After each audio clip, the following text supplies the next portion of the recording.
Before the video starts, here's a quick shout out to Yellow Dog, Rahul, Rushikesh, Ram Gopal and Azazel.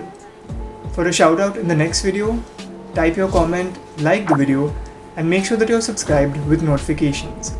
The comments with the most likes will get a shout out in the next video. Now when people think Scrambler, they don't really think about a motorcycle with 149mm of ground clearance. So when Husqvarna gave me the Svartpilen for a week to test out, my first thought wasn't to take it off-roading. That and well the fact that Husqvarna themselves haven't really marketed this motorcycle so much as an off-road bike than an urban thrill seeker that could potentially hit a few bad patches every now and then. Fortunately for us, Mumbai has no shortage of bad patches of road, so we didn't have to travel far to review this motorcycle. So let's get right into it then. Alright, we've got Ankit on the Vitpilen 250, I'm on the Svartpilen 250, and we've got Sahil on Ankit's Duke 390 behind us. It is 10:25 on a Sunday morning and we're out for our Sunday ride. Oh, someone got busted. As you can see, the motorcycles continue to get them looks. Fortunately, we are social distancing, so we don't have to explain, or try to explain rather, the names of the motorcycles.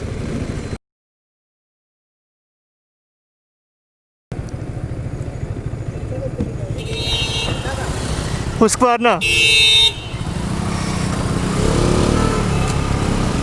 No chance he's understood that. Just like people don't understand my name the first time I say it. Now, since the Svartpilen is an urban scrambler, we thought that we take it out for a city scramble on a busy Sunday morning. Well, not the busiest day of the week in Mumbai, but considering most of us work during the week, we thought Sunday would be apt. Let's start off by talking about the rider's triangle on this motorcycle. It's set up to be much more comfortable than the Vitpilen. Of course it would be, because it's not a cafe racer, and the handlebars, as you can see, are not clip-ons. The seat height is pretty identical on both motorcycles. The main difference between them is the position of the foot pegs and the handlebar, and that's where this motorcycle gets more comfortable than that. Urban scramble time. Yep, handle the bumps well. Yeah, the other difference between the two lies in the wheels, and it's not a very significant difference, but the Vitpilen's wheels are made to be lighter than the Svartpilen. I'm guessing they did that because they wanted this to have a little more rigidity when you take it off-road. And again, mind you, it's not a outright off-roader because it's a scrambler. And we got a bit of rain now. Just stopping to put my rain gear on. Now this is usually the awkward part where everyone comes and watches you while you're changing. Now by no means is this an outright off-roading motorcycle. I think you can do some bit of off-roading, especially on our Mumbai roads. What is Sahil doing? And he's gone. You need to buy a ticket for that. You need to buy a ticket for that. But he did technically board it and get off, so. And it did move a few inches ahead, so he did travel by it.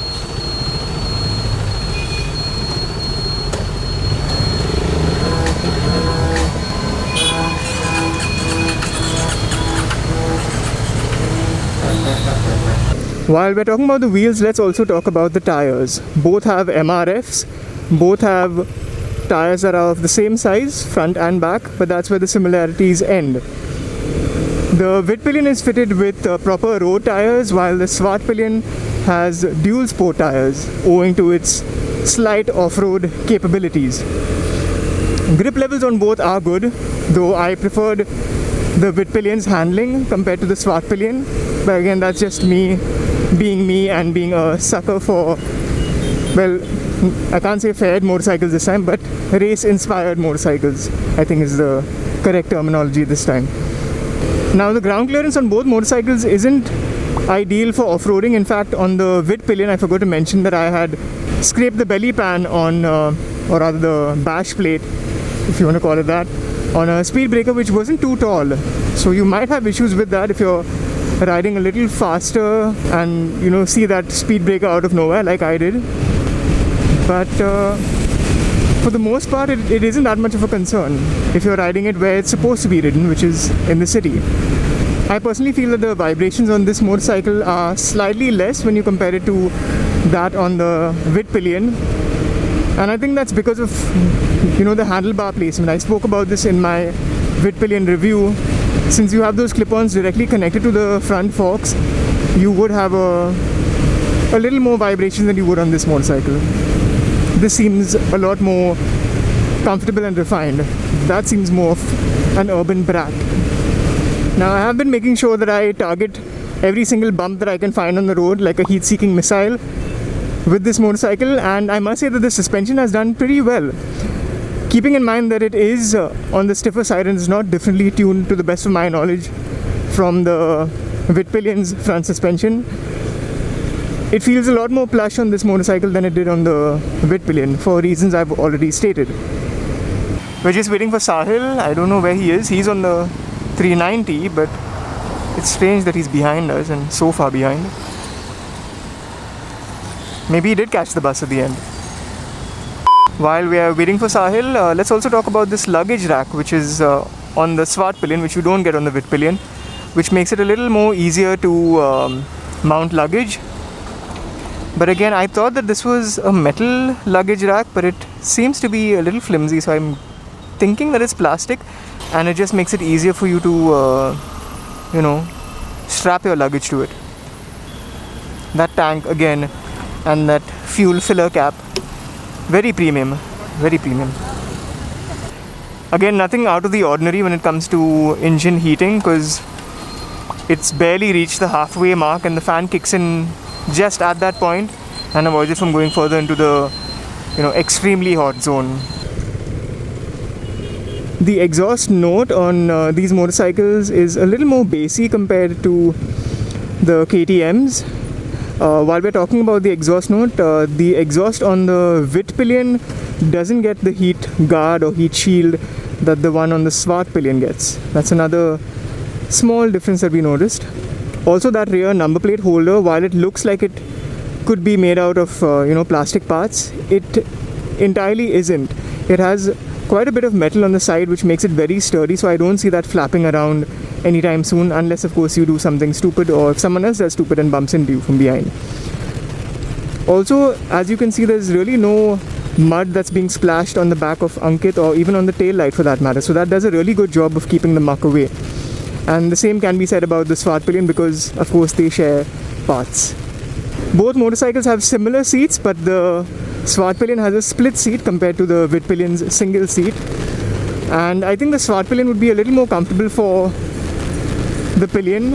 Of course, wearing a backpack wouldn't be recommended on one of these motorcycles if you have a pillion, because you're then restricting the amount of space that the pillion has. Anyone who's considering taking these motorcycles out on the highway for a longer run, maybe in between states, your luggage options are limited, especially because of how small the rear seats are and how short the tail section in general on both motorcycles is. But your luggage options would mostly be limited to a tank bag and maybe a tail bag. I don't really see saddlebags being an option on these motorcycles, owing to the space that's available behind the rider and the lack of multiple strapping points. You might have to make some modifications to be able to accommodate that. Both motorcycles come with ABS units at the front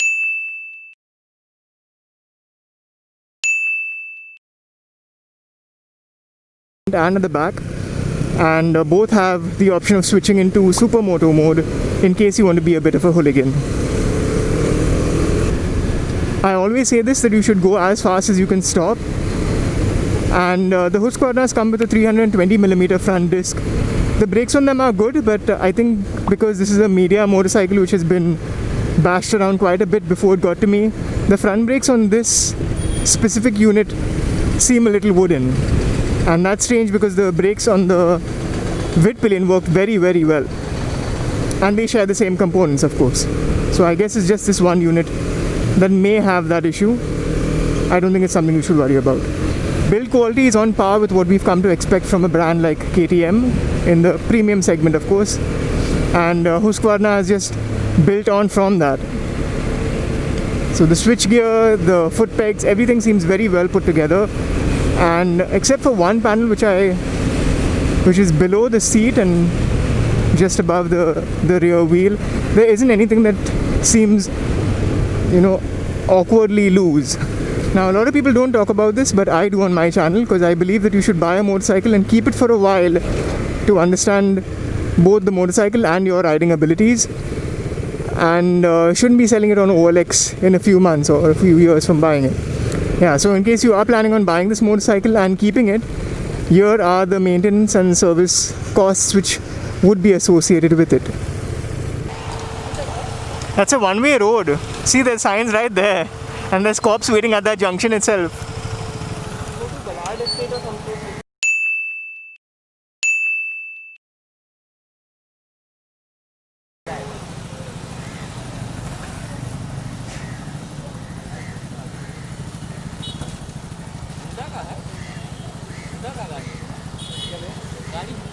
हाँ, Honda का है।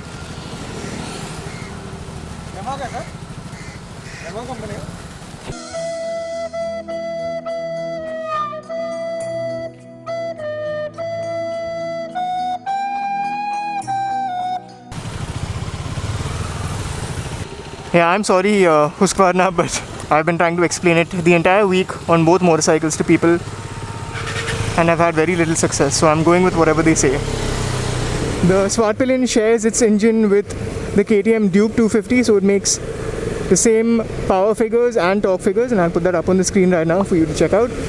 And again, they are the most powerful 250cc motorcycles currently being sold in India, so it's on top of the food chain when it comes to that.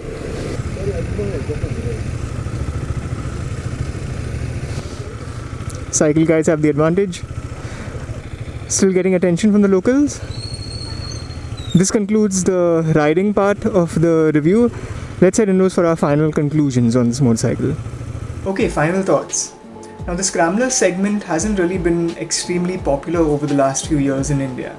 Ask yourself how many Ducati Scramblers and Triumph Scramblers you've seen on the road versus Bonneville T100s and Street Twins, and you'll know that it's not everyone's cup of tea, especially at the price that they're sold for. But when you do see one of them out on the road, you can't help but stop and stare at it.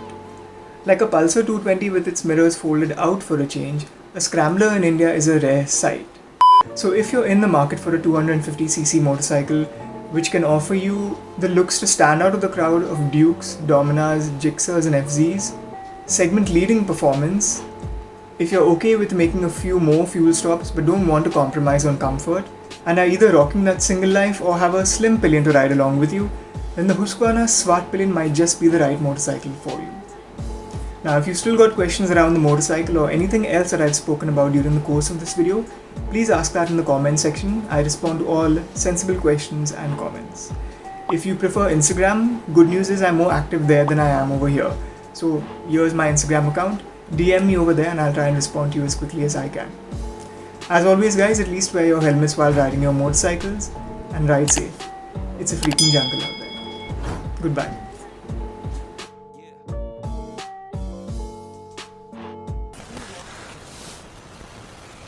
Oh. But it's still running fine. There's a nail right in it. Right up front. But there doesn't seem to be any. There doesn't seem to be any air missing. Yeah, not a lot. Pretty well. Not a lot, yeah. I mean, so tires. Alright, this covers it for the road part of this video.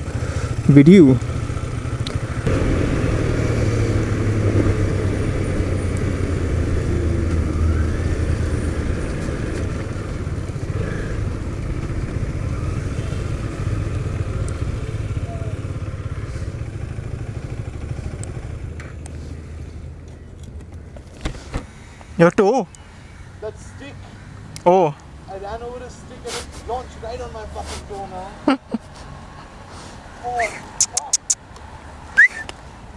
Oh.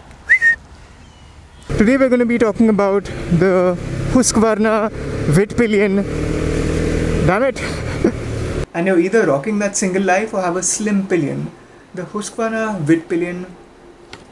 I messed it up. After all that effort, I messed it up.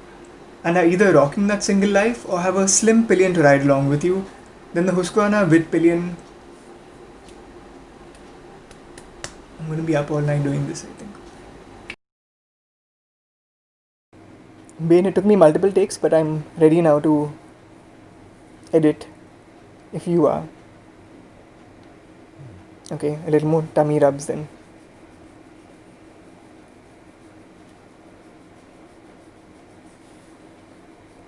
Boss with a great bag, came up, you can't hate that. Self-made, you can't take that. Yeah, self-made, you can't make that. Some said I need a record deal, I need a co-sign, I need a Dre track.